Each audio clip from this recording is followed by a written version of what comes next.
এই যাত্রাপথটি কিন্তু খুবই সুন্দর এবং এই পুরো যাত্রাপথটি প্রায় 20 থেকে 25 মিনিট।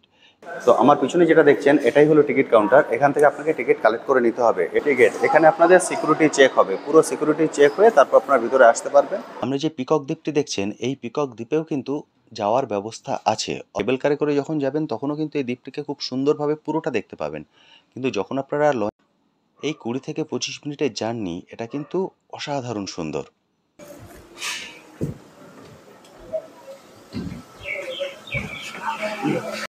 আমরা যে কেবল কারটা এলাম সেটা এখন রিটার্ন যাচ্ছে। ওনারা দাঁড়িয়েছিলেন, ওনারা রিটার্ন চলে যাচ্ছেন।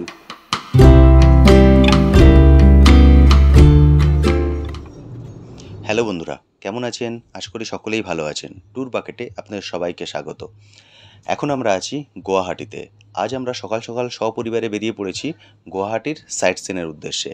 এখন আমরা চলেছি গুয়াহাটির বিখ্যাত সেই রোপওয়ের দিকে। এই যে ব্রিজটি দেখতে পাচ্ছেন, এই ব্রিজটি হলো ব্রহ্মপুত্র নদের উপরে অবস্থিত এবং যে রোপওয়েতে আমরা উঠব সেই রোপওয়েটিও এই ব্রহ্মপুত্র নদের উপরেই অবস্থিত। অর্থাৎ ব্রহ্মপুত্র নদের এক তীর থেকে আর এক তীরে আপনার এই কেবল কারে করে পৌঁছে যেতে পারবেন। তো আজকের এই ভিডিওটিতে এই কেবল কারের যাবতীয় ডিটেলস আমি আপনার সঙ্গে শেয়ার করব। ফলে প্লিজ ভিডিওটি স্কিপ না করে সম্পূর্ণ দেখার অনুরোধ রইল। আমরা এখন চলে এসেছি রোপওয়েতে। ব্রহ্মপুত্র নদীর উপরেই এই রোপওয়েটি অবস্থিত। তো চলুন এবার টিকিট কেটে রোপওয়েতে উঠে যাই। সামনে যেটা দেখছেন এটাই কিন্তু হচ্ছে ব্রহ্মপুত্র নদ, আর এই ব্রহ্মপুত্র নদের উপরে এই রোপওয়েটি অবস্থিত। এটা প্রায় 2 কিলোমিটার বিস্তৃত। এটা হচ্ছে মূল গেট, ওখান দিয়ে ঢুকে সামনে হচ্ছে পার্কিং। ওখানে আপনাকে গাড়ি পার্কিং করতে হবে যদি গাড়ি নিয়ে আসেন। তারপর এদিকে চলে এলে এটা হলো টিকিট কাউন্টার, এখান থেকে আপনাদেরকে টিকিট কালেক্ট করতে হবে। তো চলুন টিকিট কেটে নিই।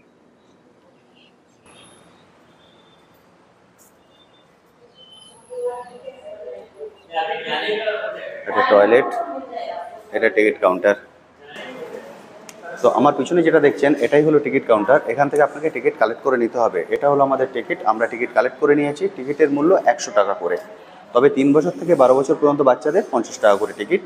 টিকিট 100 টাকা করে একটা রুট, অর্থাৎ শুধু যাওয়া, আর যাওয়া আসা যদি নেন তাহলে 200 টাকা। আমরা যাওয়া আসার টিকিট কাটতে চেয়েছিলাম কিন্তু ওনারা যাওয়া আসার টিকিট একসঙ্গে দেননি, কারণ কাল রাত থেকে বৃষ্টি হচ্ছে আপনারা জানেন, সেই জন্য ক্লাইমেট খুব খারাপ, ওই জন্য যাওয়ার টিকিট ওনারা দিয়েছেন, আসার টিকিট ওনারা দেননি। ফলে আমরা যদি আবার এখানে রিটার্ন করি তাহলে আমাদের ওখান থেকে আবার টিকিট কেটে রিটার্ন করতে হবে। তা চলুন, টিকিট কাটা হয়ে গেছে, এবার আমরা রোপওয়ের দিকে যাই। টিকিট কেটে নিয়েছি, এটা হলো টিকিট কাউন্টার। টিকিট কাউন্টার থেকে বেরিয়ে এই রাস্তা দিয়ে আপনাদেরকে এগিয়ে যেতে হবে। এটা হলো রাস্তা, এটা দিয়ে এবার আমাদের কেবল কারের দিকে আমরা যাব। অর্থাৎ এখানে আমাদের টিকিট শো করিয়ে ভেতরে যেতে হবে। এটা হচ্ছে এন্ট্রি পয়েন্ট 4। আপনারা টিকিট কেটে এখান দিয়ে এলে এখান দিয়ে আপনাদেরকে ভিতরে আসতে হবে। এটাই হলো এন্ট্রি গেট, এখানে আপনাদের সিকিউরিটি চেক হবে, পুরো সিকিউরিটি চেক হয়ে তারপর আপনারা ভিতরে আসতে পারবেন। এটা হলো ওয়েটিং এরিয়া, এখানে আমরা এখন বসে ওয়েট করছি, কারণ আমরা মাত্র 4 জন এখানে এসেছি। একটা কেবল কারে 27 জন মানুষ উঠতে পারেন। আরও কিছু মানুষ টিকিট কাটছেন, ওনারা এলে তারপর একসঙ্গে লিফটে করে আমাদেরকে উপরে তোলা হবে, তারপর আমরা কেবল কারে চড়তে পারবো। তো চলুন এখন এখানে ওয়েট করে নিই, বাকিরা এলে তারপর আমরা উপরে যাব। এবার গেট খুলে দেওয়া হয়েছে, এবার আমরা লিফটের দিকে যাচ্ছি। এটা হলো লিফট।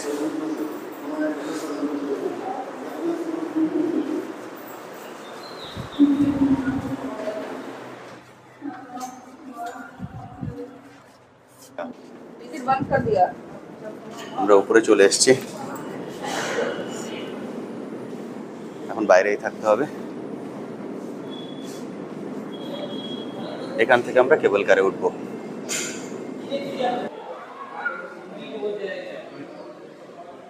এটা ফিরে এলো, এখান থেকে পুরোটা দেখতে পাচ্ছেন।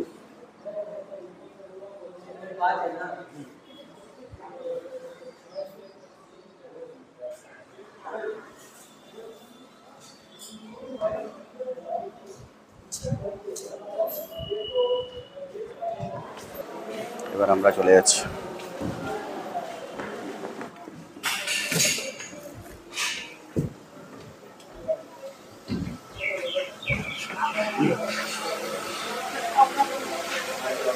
আমরা এখন কেবল কারে উঠে পড়েছি। কেবল কারের দরজা বন্ধ হয়ে যাচ্ছে। এই কেবল কারে একসঙ্গে ২৭ জন একসঙ্গে জার্নি করতে পারেন, কিন্তু আমরা কিন্তু এখানে ২৭ জন নেই, আমরা আছি ১৮ জন, অর্থাৎ ১৮ জন নিয়েই এবার যাত্রা শুরু হবে। এই যাত্রাপথটি কিন্তু খুবই সুন্দর এবং এই পুরো যাত্রাপথটি প্রায় ২০ থেকে ২৫ মিনিট, অর্থাৎ এই কেবল কার থেকে পুরো ব্রহ্মপুত্র নদটি খুব সুন্দরভাবে আপনারা দেখতে পাবেন। এবং এই যাত্রাপথটিও কিন্তু খুব সুন্দর, মানে কখনো উপরে উঠছে কখনো নিচে নামছে, এই যে অভিজ্ঞতা এটা কিন্তু ভাষায় প্রকাশ করা সম্ভব নয়। এখান থেকে আপনারা এই ব্রহ্মপুত্র নদের অনেক দূর পর্যন্ত দেখতে পাবেন। এই কেবল কারের চারিদিকেই কাঁচ লাগানো আছে, ফলে এখান থেকে কিন্তু খুব সুন্দরভাবে আপনারা এই বাইরের দৃশ্য খুব ভালোভাবে উপভোগ করতে পারবেন। সামনে আপনারা যে দ্বীপটি দেখছেন, এই দ্বীপটির নাম হচ্ছে পিকক দ্বীপ। ব্রিটিশরাই এর নাম রেখেছিল পিকক দ্বীপ। এটি হলো ব্রহ্মপুত্র নদের উপরে অবস্থিত সবথেকে ছোট দ্বীপ এবং এই ব্রহ্মপুত্র নদের উপরেই কিন্তু সবথেকে বড় নদী দ্বীপ আপনারা এখানেই দেখতে পাবেন। অর্থাৎ ব্রহ্মপুত্র নদের উপরেই আছে সবথেকে ছোট নদীদ্বীপ এবং সবথেকে বড় নদীদ্বীপটিও এই ব্রহ্মপুত্র নদের উপরেই অবস্থিত, তার নাম মাজুলি। এই সামনে যে পিকক দ্বীপটি দেখছেন, এই পিকক দ্বীপেও কিন্তু যাওয়ার ব্যবস্থা আছে, অর্থাৎ আপনারা লঞ্চে করে এই পিকক দ্বীপে যেতে পারেন। আমাদেরও এই পিকক দ্বীপে যাওয়ার প্ল্যান ছিল, কিন্তু আমরা গুয়াহাটি আসার আগে ২ থেকে ৩ দিন টানা বৃষ্টি হওয়ার কারণে এই ব্রহ্মপুত্র নদের জল প্রচুর বেড়ে গেছে এবং ঢেউও প্রচুর বেড়ে গেছে, সেই জন্য লঞ্চ সার্ভিস এখন বন্ধ করে রাখা আছে। আবার জল একটু নেমে গেলে তারপর এই লঞ্চ সার্ভিস চালু হবে, অর্থাৎ লঞ্চ সার্ভিস চালু না হলে আপনারা কোনোভাবেই এই পিকক দ্বীপে যেতে পারবেন না। এই পিকক দ্বীপেই আছে উমানন্দ মন্দির। এটিও কিন্তু গুয়াহাটি সাইট সিনের মধ্যেই পড়ে। আমাদেরও লিস্টে ছিল এটা, কিন্তু যেহেতু জলের লেভেলটা অনেকটা উপরে উঠে গেছে, ফলে আমাদের সাইট সিন থেকে এটাকে বাদ দিতে হলো। তো আপনারা যখন আসবেন তখন যদি লঞ্চ সার্ভিস চালু থাকে তাহলে অবশ্যই কিন্তু এই উমানন্দ মন্দির থেকে ঘুরে আসবেন লঞ্চে করে গিয়ে। এই লঞ্চে ওঠার জন্য আপনাদেরকে যেতে হবে লাচিত ঘাটে। এটা যে সাইট সিনের গাড়ি আপনারা বুক করবেন, ওনাকে বললেই হবে যে আমরা উমানন্দ মন্দিরে যাব, উনি আপনাদেরকে লাচিত ঘাটে নিয়ে যাবেন। ওখান থেকেই আপনারা টিকিট কেটে এই লঞ্চে উঠে যেতে পারেন। এই লঞ্চ সার্ভিস চালু থাকে সকাল ৯টা থেকে বিকেল ৩:৩০ পর্যন্ত। আর এই লঞ্চের ভাড়া হলো ২০ টাকা মাত্র। তবে যখন টিকিট কাটবেন তখন যাওয়া আসা দুটো টিকিটই আপনাকে কাটতে হবে, অর্থাৎ ২০ 40 টাকা। তো আমরা তো যেতে পারলাম না, কিন্তু এই ওপর থেকে অর্থাৎ এই কেবল কার থেকে কিন্তু উমানন্দ মন্দিরটিকে খুব সুন্দরভাবে আপনারা দেখতে পাবেন। তো চলুন পাখির চোখে দেখে নিন উমানন্দ মন্দির। এই উমানন্দ মন্দিরে যখন আপনারা যাবেন, এই লঞ্চ থেকে নেমে অনেকটাই সিঁড়ি ভেঙে আপনাদেরকে উপরে উঠতে হবে, অর্থাৎ এটা একটা ছোটোখাটো পাহাড়ের মতো। দেখুন, দেখতে পাচ্ছেন আপনারা এখানে অনেকগুলো মন্দির আপনারা দেখতে পাবেন, তবে এর মধ্যে যে মন্দিরটি বিখ্যাত সেটি হলো উমানন্দ মন্দির, অর্থাৎ উমার মন্দির, অর্থাৎ দুর্গার মন্দির। মনে করা হয় শিব দুর্গাকে ভালোবেসে এই ব্রহ্মপুত্র নদের মাঝখানে এই দ্বীপটির সৃষ্টি করেন এবং এখানেই এই মন্দিরটি তৈরি করা হয়। আমি উপর থেকে যতটা সম্ভব আপনাদেরকে দেখানোর চেষ্টা করছি। এই কেবল কারে করে যখন যাবেন তখনও কিন্তু এই দ্বীপটিকে খুব সুন্দরভাবে পুরোটা দেখতে পাবেন, কিন্তু যখন আপনারা লঞ্চে করে যাবেন তখন আপনারা মন্দিরটা ঘুরে দেখতে পাবেন, কিন্তু এত সুন্দরভাবে দ্বীপটাকে দেখতে পাবেন না। ফলে দ্বীপটাকে সুন্দরভাবে দেখার জন্য এবং এই কেবল কারের এই যে সুন্দর অভিজ্ঞতা এটা নেয়ার জন্য আপনাদের কিন্তু অবশ্যই এই কেবল কারে উঠতে হবে। এই ব্রহ্মপুত্র নদের উপরে কিন্তু প্রচুর দ্বীপ আছে, যেটা বললাম সব থেকে ছোট দ্বীপ ওই ব্রহ্মপুত্র নদের উপরে এবং সব থেকে বড় দ্বীপ সেটিও এই ব্রহ্মপুত্র নদের উপরে। সামনে দেখতে পাচ্ছেন আর একটা কেবল কার পাস করছে, ওটা ওদিক দিয়ে এলো, এবার পাস করে ওদিকটায় চলে যাবে। এই ২০ থেকে ২৫ মিনিটের জার্নি, এটা কিন্তু অসাধারণ সুন্দর। এবার আমরা উমানন্দ মন্দিরকে পিছনে রেখে সামনের দিকে এগিয়ে যাচ্ছি। দেখুন, এখান থেকে আপনারা ব্রহ্মপুত্র নদের বহু দূর পর্যন্ত দেখতে পাচ্ছেন। এই ব্রহ্মপুত্র নদের উপরে ক্রুজ সার্ভিসও কিন্তু চালু আছে, অর্থাৎ আপনারা যদি চান আপনাদের সন্ধেটা ক্রুজে করে এই ব্রহ্মপুত্র নদ ঘুরে দেখতে পারেন।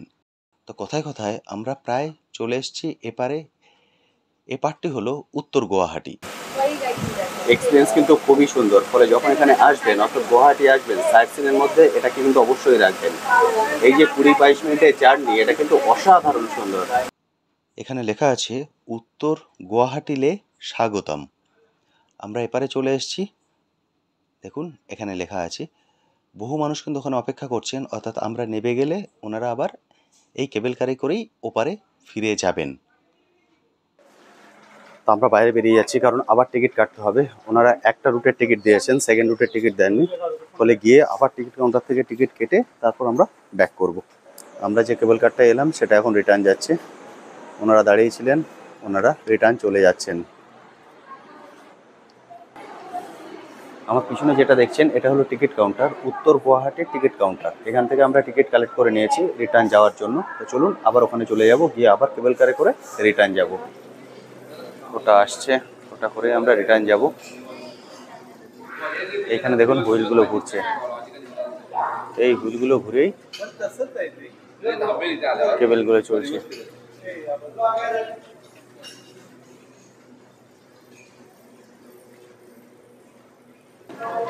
এবার আপনাদের টাইমটা বলে দিই। এটা শুরু হয় সকাল 8টা থেকে, সকাল 8টা থেকে 12:30, আবার 1:30টা থেকে 3:30 এই পর্যন্ত এই কেবল কারটা চলে। ফলে যখন আসবেন অবশ্যই টাইমটা মাথায় রাখবেন, এই টাইম অনুসারেই কিন্তু আপনাকে এখানে আসতে হবে, তাহলে আপনি এই কেবল কারের যে এক্সপিরিয়েন্স সেটা নিতে পারবেন।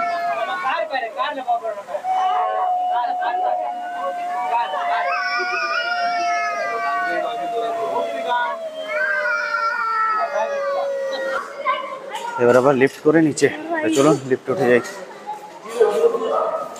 তো আমাদের কেবল কারে করে যাত্রা কমপ্লিট হলো। আমরা বোথ ওয়ে করেছি, একবার গেছি এবং একবার এসেছি। এক্সপিরিয়েন্সটা কিন্তু অসাধারণ সুন্দর। ফলে যখন গুয়াহাটি আসবেন অবশ্যই সাইট সিনের মধ্যে এই রোপওয়েটাকে রাখবেন, একটা অন্য রকম অনুভূতি হবে আপনাদের।